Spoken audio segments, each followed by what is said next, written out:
Fala galera, tudo bem? Professor Emerson na área de novo. E aí, hoje a gente vai abordar um tema extremamente interessante, extremamente legal e descontraído, que é a parte de figuras de pensamento, beleza?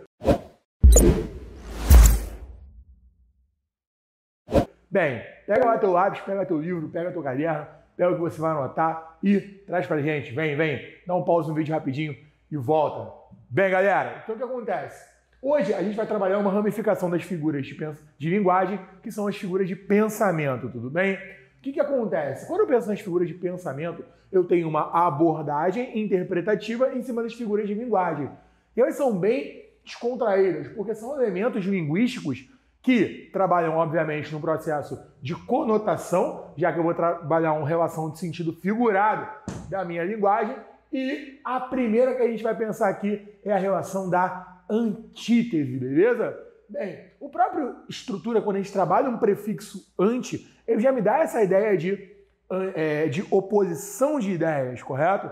Então o que acontece? Quando eu penso, por exemplo, em anticorpos e coisas do gênero, eu tenho justamente essa relação o quê? De contrariedade. A antítese não é diferente. A antítese, ela pensa, eu tenho uma aproximação de ideias opostas. Então repara só, eu tenho aqui, ó, uma aproximação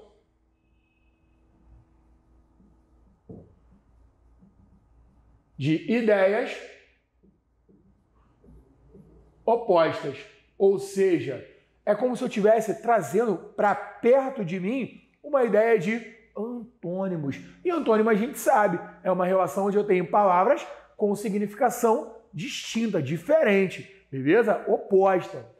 E aí, quando eu falo da relação, por exemplo, de um comercial muito antigo, que era do Axe Fusion, o bem e o mal estão dentro de você, é justamente isso. Quando eu trago o bem e o mal estão dentro de você, eu tenho justamente essa oposição entre duas palavrinhas. Então, essa base aqui, ó, me remete a uma ideia de oposição, uma ideia distinta. E aí, essa aproximação de ideias opostas me remete a uma figura de linguagem chamada antítese. Outra situação que a gente poderia colocar como antítese é esses versos adaptados aqui do grande poeta Ferreira Goulart, beleza? Já nos deixou, mas é um grande nome da literatura brasileira. Então ele fala sobre a relação da produção de açúcar no Brasil, né? E de como esse açúcar chega do Nordeste pra gente. O poema é muito interessante e eu vou ter o seguinte, um dos últimos parágrafos aí vai abordar a seguinte relação. O branco açúcar que adoça o meu café foi produzido por homens de vida dura em usinas escuras. Então repara, eu posso pensar aqui em duas oposições dentro desse versinho. Eu tenho o branco aqui, correto? É uma aproximação com a ideia de uma estrutura escura e, além disso, eu tenho o branco açúcar aqui, adoço. Adoço me remete a algo doce, que vai contrapor, que vai ter uma oposição em relação à vida dura, vida amarga, beleza? Vida difícil. Então aqui eu tenho essa aproximação de ideias opostas dentro da minha figura de linguagem e essa figura de linguagem vai ser chamada de antítese, beleza? Então essa aqui é a primeira figura de linguagem. Mas Emerson, como é que eu não vou confundir a antítese com o paradoxo? É mole, little friends. Se liga, eu vou ter aqui, ó, o meu paradoxo. O paradoxo, ele tem uma diferença em relação à antítese, porque eu tenho a chamada contraposição de ideias. Poxa, Emerson, qual é a diferença de aproximação de ideias opostas para esse processo de contraposição?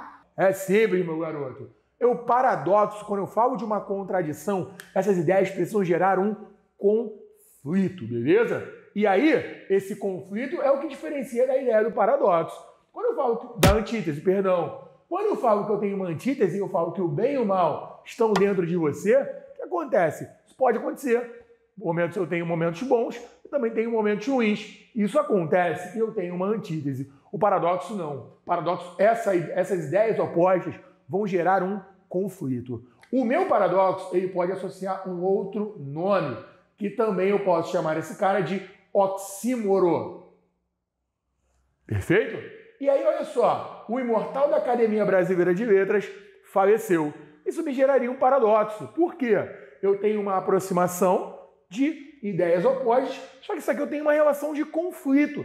coisa que não acontece na antítese. Se liga, eu vou ter aqui, ó, imortal, o meu prefixo i já está me atribuindo uma ideia de negação, ou seja, imortal é aquele que não morre. E aí eu estou dizendo que esse imortal faleceu. Como é que o imortal morre? Bem, a gente sabe que a gente está falando de um ocupante da cadeira na Academia Brasileira de Letras, mas ele ainda assim é uma pessoa. Isso aqui é só uma alcunha, uma denominação. Então, vou ficar ligado nesse detalhezinho da relação do meu paradoxo. Perfeito?